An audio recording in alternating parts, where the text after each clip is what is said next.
السلام علیکم دوستو، تحریک لبیک لانگ مارچ سے ایک انتہائی افسوسناک خبر سامنے آئی ہے، جس میں یہ کہا جا رہا ہے کہ پولیس کی جانب سے تحریک لبیک کے کارکنان پر شدید شیلنگ کی گئی ہے، اور جس کے نتیجے میں تحریک لبیک کے کافی کارکنان زخمی بھی ہوئے ہیں اور شہادتوں کا بھی کہا جا رہا ہے۔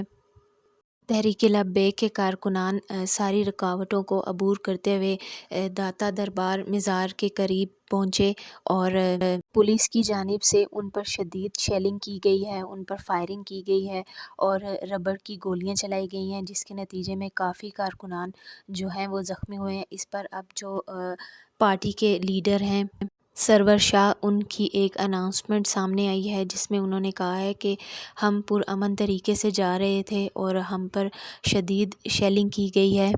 اگر حکومت اور پولیس کی طرف سے یہ رویہ اپنایا جائے گا تو پھر اس کا نتیجہ اچھا نہیں ہوگا، اور انہوں نے پورے پاکستان سے باہر نکلنے کی اپیل کی ہے۔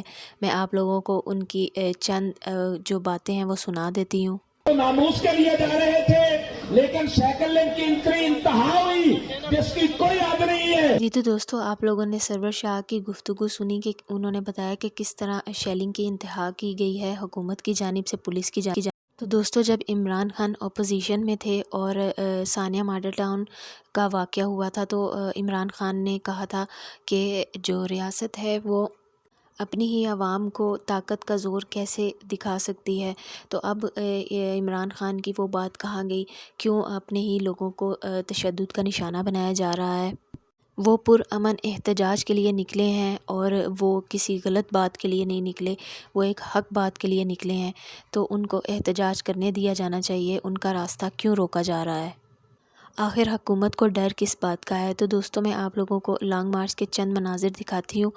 جی تو دوستو، آپ لوگ اپنی اسکرینز پر دیکھ رہے ہوں گے صورتحال کتنی کشیدہ ہے، اور حالات مزید کشیدہ بھی ہو سکتے ہیں اگر حکومت کی طرف سے کارکنان پر اسی طرح شیلنگ جاری رہی۔ تو دوستو، اس لانگ مارچ سے اپڈیٹ رہنے کے لیے آپ لوگ میرے چینل کو فالو کریں اور میری ویڈیوز کو لائک کریں، اور جو بھی لانگ مارچ سے ریلیٹڈ اپڈیٹس ہیں تاکہ آپ لوگوں تک پہنچتی رہیں۔ جیسے ہی کوئی نیو اپڈیٹ آئے گی میں آپ لوگوں کے ساتھ اسی چینل پر شیئر کروں گی۔